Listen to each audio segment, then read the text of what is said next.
देखिए, जो माननीय मुख्यमंत्री जी को घमंड है बुलडोजर को लेकर के, जब सर्वोच्च न्यायालय ने टिप्पणी कर दी कि आप किसी का घर नहीं गिरा सकते हैं, तो बुलडोजर जो विध्वंस का प्रतीक है, जो सिर्फ विध्वंस कर सकता है, कोई नव निर्माण नहीं कर सकता है, सरकार अगर उसको अपना प्रतीक बनाती है तो आप कहां फिर संविधान बचाए, कहां कानून बचाए। तो हमारे नेता माननीय अखिलेश यादव जी ने कहा है कि अगर मुख्यमंत्री जी को बहुत अहम हो गया हो, बहुत वहम हो गया हो, क्योंकि बीजेपी उनको अपना नहीं मान रही है, बीजेपी तो पूरी इस कोशिश में है कि कैसे उनको मुख्यमंत्री पद से हटा करके किनारे किया जाए। तो एक वक्त आएगा कि जब आपको बीजेपी से किनारा करना पड़ेगा। तो अगर आपको लगता है कि बुलडोजर इतनी अच्छी चीज है तो आप अपनी नई पार्टी बनाइए, पार्टी का चुनाव चिन्ह बुलडोजर रख लीजिए और जनता के बीच आ जाइए। तो जनता आपका वो वहम भी खत्म कर देगी जो आपको लगता है कि बुलडोजर ही सब कुछ है। चुनाव को लेकर सभी पार्टियां अपनी तैयारियां तेज कर दी हैं। आज मुख्यमंत्री योगी आदित्यनाथ अयोध्या जा रहे हैं, वहीं मिल्कीपुर के प्रभारी भी, कैसे देखते हैं? देखिए, माननीय मुख्यमंत्री जी पूरे उत्तर प्रदेश के मुख्यमंत्री हैं, लेकिन बीजेपी ने उनको 2 सीटों का प्रभारी बनाया है और वो 2 सीटें हारने के बाद वो कहीं के प्रभारी नहीं रह जाएंगे। ऐसी साजिश भारतीय जनता पार्टी के दिल्ली में बैठे बड़े नेता कर रहे हैं। जहां तक सवाल अयोध्या का है, तो अयोध्या के लोगों ने बुलडोजर के खिलाफ, बढ़ती बेरोजगारी के खिलाफ, महंगाई के खिलाफ, भ्रष्टाचार के खिलाफ, बीजेपी के झूठ के खिलाफ, बीजेपी के नफरत के खिलाफ और आरक्षण घोटाले के खिलाफ लोकसभा भी भारतीय जनता पार्टी को हराया है और जो बाई इलेक्शन विधानसभा का होने जा रहा है मिल्कीपुर का, वो भी समाजवादी पार्टी जीतेगी, भारतीय जनता पार्टी हारेगी। सर, प्रयागराज में एक मदरसे में जिस तरह से पुलिस ने छापा, उसके बाद मौलाना तौकीर रजा ने कहा कि मैं खुले मन से कह रहा हूं कि आरएसएस आतंकवादी संगठन है, इसको बैन कर देना चाहिए। देखिए, कहीं पर भी अगर इस तरीके की कोई चीजें मिलती हैं जहां नकली नोट छापी जा रही है, तो उसको सरकार को और प्रशासन को संज्ञान में लेना चाहिए। जहां तक सवाल आरएसएस का है, तो जब हम आरएसएस का इतिहास पढ़ते हैं तो हमारी ही देश की भारत सरकार ने इसी आरएसएस पर प्रतिबंध लगाया था और देश के सबसे ताकतवर अब तक हुए गृह मंत्री वल्लभ भाई पटेल जी ने प्रतिबंध लगाया था। तो कई बार प्रतिबंध लगा है, कई बार प्रतिबंध हटा है। तो हम ये नहीं कह सकते कि कौन कैसा है, लेकिन जनता जरूर जान रही है कि कौन संगठन किसके लिए क्या काम कर रहा है। समाजवादी पार्टी खतरे में है, लोगों के अधिकार छीने जा रहे हैं। कोई सोच भी नहीं सकता था कि जाति के आधार पर तबादले किए जा रहे हैं। उत्तर प्रदेश में महिलाओं पर अत्याचार के मामले बढ़ गए हैं। देखिए, जो बात हमारे नेता माननीय अखिलेश यादव जी कह रहे हैं और लगातार कह रहे हैं, और मुझे लगता है देश में सबसे पहली आवाज अगर किसी ने उठाई संविधान को लेकर के, आरक्षण को लेकर के, तो माननीय अखिलेश यादव जी ने। आज उत्तर प्रदेश में देखिए क्या हो रहा है बीजेपी की सरकार में।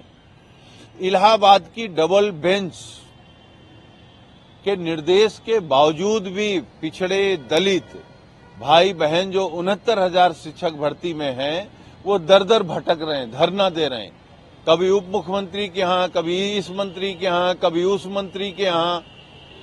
तो आखिर आरक्षण छीना जा रहा है, आरक्षण का घोटाला हो रहा है, महिलाओं के खिलाफ अन्याय हो रहा है और जाति देख करके भी सरकारी अधिकारी और कर्मचारियों का ट्रांसफर पोस्टिंग हो रहा है और जाति देख करके इनकाउंटर हो रहे हैं।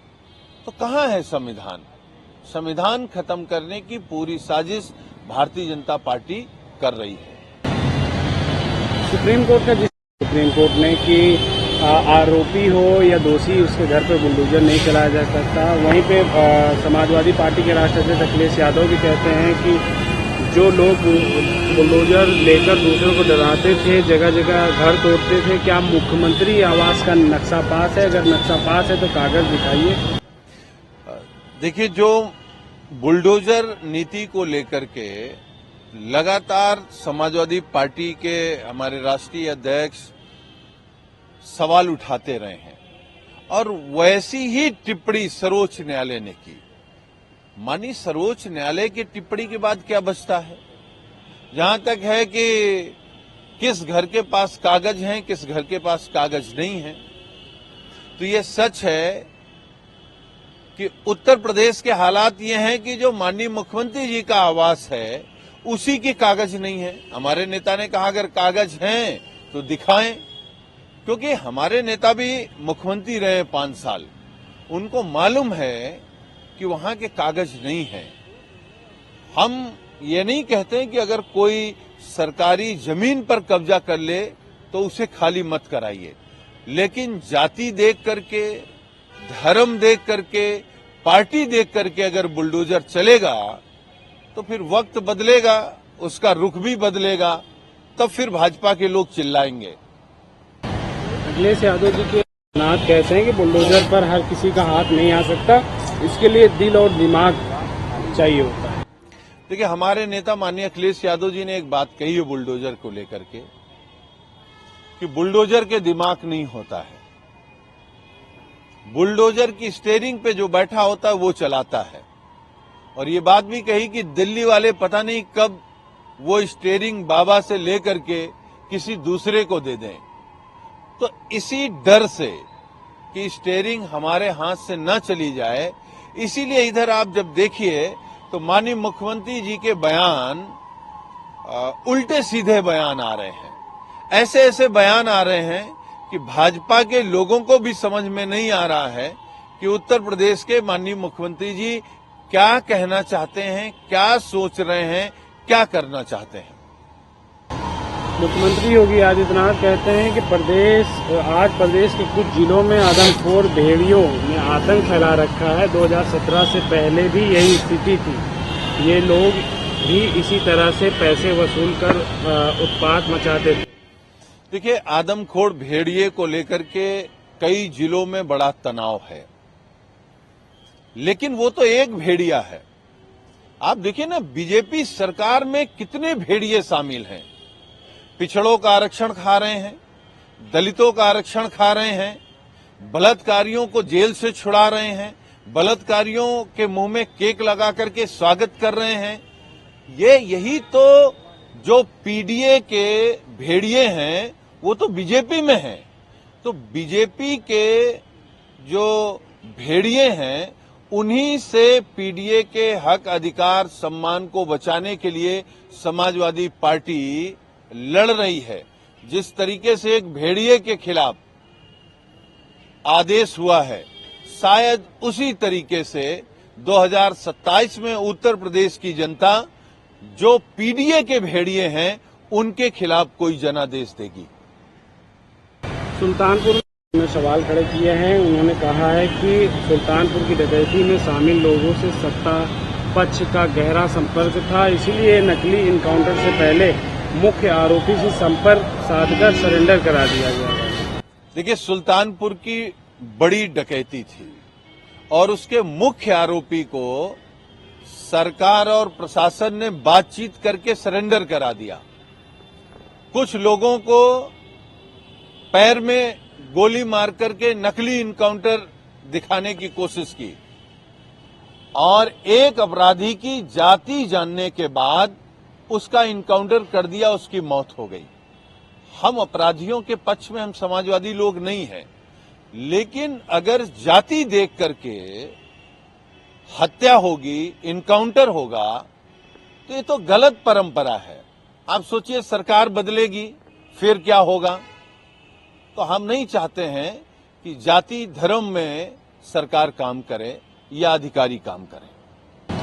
उपचुनाव को लेकर समाजवादी पार्टी की पीडीए और इंडिया गठबंधन की क्या कुछ तैयारियां हैं, कितनी सीटों पर? देखिए, उपचुनाव को लेकर के समाजवादी पार्टी 10 की 10 सीटों पर तैयारी कर रही है। पीडीए समाजवादी पार्टी की रणनीति का हिस्सा है।